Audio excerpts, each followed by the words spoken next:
大家好，我是克家佛教中心的西小金讲法师，是尊贵的赞都古仁波切的弟子。那今天呢，我即将跟大家介绍的是承诺，就是尊贵的赞都古仁波切的生平传记，就是这本书纯中文版传记，这个承诺第4章的最后一个部分。那接下来就会开始跟大家分享最后一章第5章。那这第4章的最后一部分呢，是仁波切就是在印度，他在印度的比较后期的一些事情。那时候他开始呢，就跟马来西亚开始有了结下了一些缘分。那整件事情是怎么开始的呢？那我在这里就开始跟大家念一下这些书中的部分。那这本书这个小节的题目呢是与马来西亚的前缘。在这小节的刚开始呢，就引用了赞都古仁波切的一段话：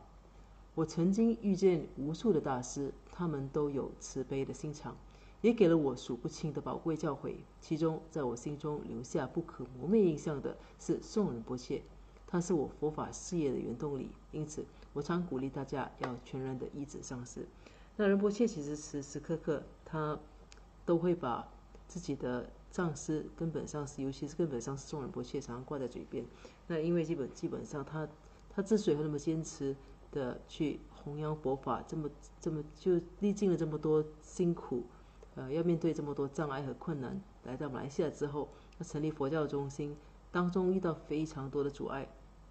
那其实他的一切的原动力，他的推动力，其实就是宋仁波切。所以这个小节的开始呢，就以一个这样子的一个仁波切的一段话，就做一个开始。那接下来就是他的就是这个小节的内容。1990年在菩提迦耶朝圣的时候，仁波切曾偶遇一个噶举派宁玛派的年轻修行者。这个年轻人是一个马来西亚华人。尽管当时仁波切并不知道马来西亚位于何处，但是这位年轻人流利的英语却给仁波切留下了深刻的印象。由于没有语言上的障碍，他们很快就成了密友。每一天2个人一起绕行摩诃菩提寺，也就是大觉寺，然后再各自进行禅修。每一天结束后，他们会相约吃晚餐及讨论佛法。这样的情况持续了大约1个月。后来仁波切该返回甘丹寺的时候，在分别之际，这位来自马来西亚的年轻人想向仁波切做供养，以感谢过去1个月来仁波切与他分享佛法。在得知仁波切想一尊在印度德里的17寸高的金刚瑜伽母像之后，他便替仁波切做了相关的安排，好让仁波切能够拥有第1尊金刚瑜伽母像。这位年轻人的慷慨之举，从此为马来西亚这块土地跟这位殊胜的逆续佛母结下不解之缘。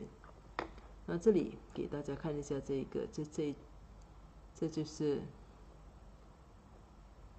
这一尊金刚瑜伽母像。好的。那话说，其实1990年，其实仁波切在印度期间呢，其实常常有到各地，就是一些圣地去朝圣。那在1990年，他在菩提迦耶朝圣的时候呢，就曾经遇到一个马来西亚的一个修行者。那个修行者本身他并不是格鲁派，他是噶举宁玛派的很年轻的修行者。那马来西亚就是这位年轻人呢，由于他的英语很流利，所以当时仁波切就跟他进行相当多的沟通，就是在那段时间，他们总共相处了大概1个月左右，就是每天会一起相约一起去绕行当时在就是菩提迦耶的那个大觉寺，就是摩诃菩提寺，然后再各自去进行禅修。那到了这个朝圣期间的一个结束过后呢，仁波切即将回去的时候，回到甘丹寺的时候，那这个马来西亚的年轻人呢，就为了要感谢仁波切向他分享那么多佛法，所以就想要送仁波切一个礼物。那他知道仁波切想要一尊就是一个17寸高的一个金刚瑜伽母像，所以他就想尽办法就安排想要送仁波切这一尊金刚瑜伽母像。那这样的一个机缘呢，就其实就从此奠定了仁波切跟马来西亚的一个后来几十年的一个不解的缘分。那这一张图片大家所看到的呢，就是仁波切的第一尊金刚瑜伽母像。在克西拉佛教中心这个仁波切常把它称为常把这一尊这个造型的金刚瑜伽母像呢，称为菩提迦耶金刚瑜伽母像，因为这是为了纪念说当时他要感谢当时在菩提迦耶遇到的这位年轻人所送他的礼物。那仁波切引用仁波切当时的话，他说：“我们俩都是年轻的修行者，也没有太多钱。”等一下我再看一下。我们俩都是年轻的修行者，也没有太多钱。那尊金刚瑜伽母佛像的价格是1300卢比，这对当时的我们来说实在太贵了。于是他给母亲打了一通电话，并告诉他关于我的一切。他的母亲很高兴地给了他购买佛像的钱。之后我们相约在第二天，在我离开菩提迦耶之前见面。隔天就在佛陀成道的菩提树下，他对我说：“我没有足够的钱供养您装藏和彩绘佛像，我也没有足够的时间跟随你到德里，但我很想供养你，迎请金刚瑜伽母佛像的1300卢比。在这棵菩提树下，我观想我将他的圣像交给了你。”所以其实这位年轻的修行者呢，当时他其实也没有太多钱，但是因为他其实他就很认真的、很有诚意的想要供养仁波切这尊金刚瑜伽母像，所以就打电话给马来西亚的母亲，就谈起这一切，所以他母亲呢也是很爽快的、很高兴的就答应了，就立刻给他就给了他钱。那所以第二天呢，就这位年轻人就约仁波切在菩提树下，就在佛陀成道的菩提树下，就把这一个1300的卢比呢，就交给了仁波切。那在由仁波切，所以其实这尊金刚瑜伽母佛像呢，其实是这位马来西亚的年轻人供养了1300卢比，那请仁波切自己再去安排去迎请这尊佛像的。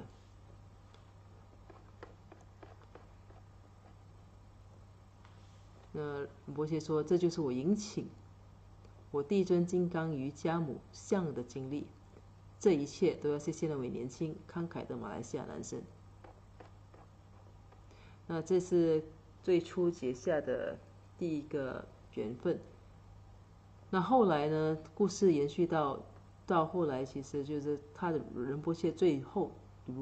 怎么开始踏上前往马来西亚弘法的道路。那来到这里是本书的186页，小题是出国筹字。当仁波切生在甘丹寺时，经常有大批来自西藏的僧人来到印度的寺院。因为严重缺乏资金与资助，僧侣们的住宿很快便出现短缺。很多僧人只能在外面的阳台上过夜，这让他们面临着被蛇咬以及被野生动物攻击的危险。此外，雨水带来的潮湿也让他们颇易生病。所以当时仁波切，我们之前也就是已经给大家看过仁波切在宋拉藏所居住的环境，其实他住在一个牛棚里。那其实整体上在当时的甘丹寺情况也没有好到那里去。所以就在那个时期，我其实常常有很多来自西藏的僧人就前往印度的寺院去。所以由于大批的僧人涌入，所以寺院本身呢就缺乏资金。那僧人连住宿的地方都有问题，他们常常必须在阳台上过夜。但是由于那些地方其实附近都是森林啊，所以就僧人其实常常面对可能被蛇咬啊，被野生动物攻击的一个情况。所以在这样子的情况下呢，他们就必须去筹款。所以到了1992年，尊贵的拉蒂仁波切，当时寺院的住持看书强巴也喜仁波切，这两位仁波切就坐在法座上的左边的就是拉蒂仁波切，右边的这位呢是尊贵的看书强巴也喜仁波切。这两位都是仁波切在甘丹萨基寺的上师。那1992年，尊贵的拉蒂仁波切，当时寺院的住持看书强巴也喜仁波切，以及当时布康康村的高僧们，召集康村所有的成员，举行了一次大型的会议。赞多格仁波切也出席了会议，但在会议前却对会议的内容一无所知。在全体会员面前，拉蒂仁波切要求仁波切出国讲学，并筹集资金用以修建布康康村的宿舍的僧舍，就是僧人的宿舍。仁波切颇感震惊，他拒绝了，说自己不够资格。那时他才27岁。就是在1992年的某一天，就仁波切的两位上师，尊贵的拉蒂仁波切和看书强巴也喜仁波切，就召集了布康康村的所有成员，因为仁波切是属于布康康村的，就连同布康康村的那些高僧们，就召集了所有的成员呢，就举行了一次很大型的会议。那仁波切当时也就蒙在鼓里，什么都不知道的就出席了。在全体会员面前呢，拉蒂仁波切要求仁波切出国讲学。那他想要仁波切，他请仁波切出国讲学，其实主要是为了筹集资金，就是刚才我们说过的嘛。寺院有大批僧人涌入，所以就出现僧侣的宿舍是不够的，所以拉蒂仁波切呢就要求仁波切出国讲学，筹集资金用以修建布康康村的僧舍。那其实要求仁波切出国讲学，当然其实我们可以，虽然书中是没有讲到，但是我们可想而知，拉蒂仁波切他的用意或者他的一个触发点，因为仁波切他的英语是从小是说英语的，所以他的英语是非常流利的，而且他明白外面他就是他自小他其实在外面的世界工作过、生活过、求学过，所以他对外面的就是寺院以外的一些情况也是非常熟悉的。那其实他是更容易的去贴近人心的去弘法。所以拉蒂仁波切呢就要求仁波切出国讲学，要筹集资金修建布康康村。但是其实当时的仁波切呢才不过27岁，所以仁波切自己认为他自己是不够资格的，所以他拒绝了。那拉蒂仁波切就问他说：“为什么你不够资格？”仁波切回答说：“因为我到寺院不过4年，很多东西我都不知道。”拉蒂仁波切加重了语气，他说：“你懂语言，你懂佛法，之前你出过国，你非常合格，你应该去。”那仁波切就毅然反驳道：“那既然那样，应该是你去，因为你比我更有资格。”争论持续了一段时间，没有任何结果。最后仁波切说：“倘若多杰雄登护法说他应该去的话，他就去。”仁波切之所以肯那么说，是因为他认为多杰雄登护法肯定说他不够资格。所以那个时候呢，甘丹萨基是有一个依止寺院官方护法丁甲一及各鲁传承特别护法多杰雄登的传统，透过一名神谕进行这两位护法的降神仪式。这名神谕经寺院授权并获得藏人领导的承认，可进行降神仪式。所以拉蒂仁波切的指示，仁波切其实他就觉得他自己本身比起寺院的许多人，他的资历是很浅的。虽然他就是说一来他很年轻，27岁，那二来呢，他觉得他自己在寺院的时间太短了，只是短短的4年，他觉得他不适合。但是拉蒂仁波切却说，你懂得语言，那你又懂佛法，其实你是应该去的，而且你有国外的一些经验。在这样子一段就是有争论了一段时间，没有什么结果之后，仁波切就说：“那既然好吧，如果拉蒂仁波切你要我这么做的话，你的就是，其实仁波切说不想去，其他原因是他觉得自己他是很谦虚的，觉得自己不适合。僵持了一段时间过后呢，仁波切说：“好，既然上师要我去，那我们就看看，就是多杰雄人怎么说。”因为他认为多杰雄登肯定也会跟他一样，就是认为他是不够资格的。所以为什么会这样说？因为当时为什么依赖多杰雄登呢？因为当时其实寺院呢，他们会去有什么事情啊，有什么无法解决的事情，他们都会去就会去询问，透过神谕降神的时候来询问多杰雄登或者是金甲玉护法。那这位神谕其实是特别经过授权的，就藏人领导也当时就是藏人领导也是承认的。所以仁波切心里面想，距离神谕在做降神的日期还有几个星期的时间，他相信自己能够在降神仪式前说服拉蒂仁波切让他改变主意。这是仁波切的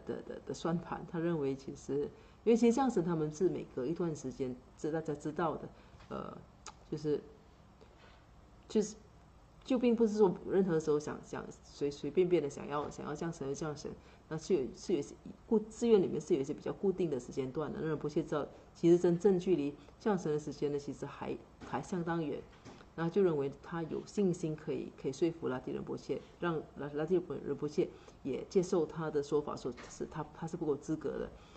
的。但是没想到就在第二天呢，仁波切却被告知说神谕将在接下来几天内进行降神仪式，而这正是请示问题的最佳时机。于是仁波切只好前去请示神谕，而令他大感惊讶的是，多杰雄登护法竟然告诉仁波切说他应该出国讲学筹治，所以原本就以为还有几个星期时间的，没想到那个神谕就突然间他的降神仪式呢就突然间提前了，说仁波切收到消息就是说再过几天就有降神仪式，所以那种情况下仁波切就没办法，那就既然已经说了，就只好前去去请示神谕。但是没想到呢，他之前认为多杰雄登神谕会认为他不够，他之前认为多杰雄的护法会认为他不够资格，那没想到护法呢却跟他拉蒂仁波切说的是一样的，说他认为他是应该要出国的。那此外呢，仁波切还接受了一些其他的指示，就是多杰雄登神谕除了怎么说呢？除了说他应该出国，还给了其他指示。那比如说要带哪一些加持物啦，应该给什么样的一些教诲啦。那在见过多杰雄登护法之后呢，仁波切回去转告拉蒂仁波切关于多杰雄登护法所说的一切。那拉蒂仁波切禁不住就对着他大笑起来。所以其实这件事情也让我想到，其实仁波切常常对我们说，其实是护法其实是就是如果说我们是很忠心的去一直上师的话，那护法呢就会我们的祈愿，其实很多时候护法都尽量去帮忙的。而且护法是不会绕过上师来给你不同的一个方案的。如果你的上师是一位真正的上师，那你上师所说的东西，护法必然也会有，就是怎么说呢，就会有同样的说法。所以仁波切当然就是拉蒂仁波切要仁波切出国。那虽然仁波切自己觉得不够资格，但是既然是拉蒂仁波切这么说，那护法自然支持上师所说的。所以这情况就是这样子。那拉蒂仁波切当然早就知道会有这样子的一个情况，所以他听到了这个结果呢，他就大笑起来了。所以仁波切只好绞尽脑汁思考自己究竟该到哪个国家讲学和筹款。后来他想起了1990年自己在菩提迦叶朝圣时，在佛陀成道的菩提树下供养了他生平第一尊金刚瑜伽母像的马来西亚年轻人。在同一趟朝圣之旅，仁波切也遇见了一个名叫坤师傅的马来西亚圣人，他们俩在各自回国后都一直保持联系。那坤师傅是谁呢？坤师傅这里给大家看一个照片，那这位就是坤师傅。所以当时仁波切，所以很多时候其实我们很多事情其实就是种下一个因，就是这个样子。在仁波切就既然知道自己没办法，必须出国讲学，那知道必须出国讲学，那究竟要去哪里，那是另一个问题。所以仁波切拼命在那边想该去哪里。当他绞尽脑汁在想的时候，就突然想起了2年前1990年，当时在菩提迦叶遇到的马来西亚年轻人。而且其实当时可能就是马来西亚这位马来西亚年轻人的英文是非常流利的，所以在这么多国家里面，就是仁波切跟这位马来西亚年轻人他有一个这样子的缘分，而且可能就是大家都关系都还不错。而且在同一次的一个朝圣之旅呢，仁波切又遇到了一位马来西亚的一位僧人叫昆师傅的，就是照片上所显示的这位，所以这样子的一种机缘，就是一种就促成了仁波切想起了那不如就到马来西亚去吧。所以因此在接到拉蒂仁波切出国求知的指示后，仁波切呢就决定再写信给昆师傅，询问自己是否还可以应邀前去拜访他们。因为其实这位昆师傅当时在普利迦耶的时候也有邀请仁波切前往马来西亚，所以仁波切呢就想起这件事情过后，他就写信再去问昆师傅自己是不是可以再应这样子的邀请再去拜访他们。那昆师傅呢很快的就回信说他会为仁波切的到访做好一切安排，他甚至还赞助仁波切和他的随行助理的机票。所以仁波切需要做的就是登机前往马来西亚。所以呢，这就是在仁波切在印度的就是后期吧，就在这样子的这种机缘的情况底下，就在上师的指示下，在护法的怎么说呢？护法的也认同下，仁波切就必须出国求知了。那而且由于他之前遇到这位马来西亚的修行人和这位马来西亚的僧人，所以这样子的一种缘分，让仁波切在想到在哪一个国家，就是要前往哪一个国家的时候，自然想到马来西亚。所以这样子的这个种种的一种算是机缘巧合还是什么的，那就仁波切终于就怎么说呢？就从此跟马来西亚结下了一个剪不断的一个缘分了。那这是关于仁波切为什么在这么多国家里会选择一个他之前听都没听过的一个国家马来西亚。那分享到这里呢，我们的第4章就结束了。那在进入第5章之前呢，我们会有一个就是会暂停一下。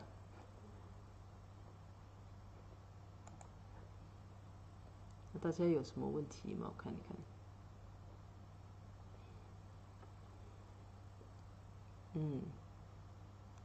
好的。那如果没有什么问题的话呢，我这里先暂时暂停，我们做一个回向。做了回向过后呢，待会儿再继续进入第5章，是关于仁波切在马来西亚的一切。圆满回向。如宝珍贵菩提心，未生出者愿生出，已生出之菩提愿，其不退转倍增长。如宝珍贵之空性，未生出者愿生出，已生出之空性宝，其不退转倍增长。愿以此修一切功德，利益所有众生助法弘，显明至尊善慧名称师，所示佛法心要诸圣教。唯愿世世不离真上师，唯愿随时享有圣正法，并于地道功德圆满后，迅速证得金刚持果位。愿我趁此善根力，速即成就上师佛，一切众生尽无余，悉令安置师佛地。愿以弘扬中喀巴宝王正法理则记，直系障碍之征兆，一切顺缘悉圆满。我及他人之三世，依止相属2次矣。祈愿善慧名称佛，教法永驻圣增长。愿昼吉祥，夜吉祥，昼夜60恒吉祥，一切事中皆吉祥。唯愿三宝常摄受。至尊上师身受永稳固，妙善法业普及遍十方。善慧教法鞠躬照三域，众生未尽其行恒常住。好的，所以这第4章的分享呢，就到这里告一段落。那我们待会儿就进入第5章，谢谢大家，待会儿见。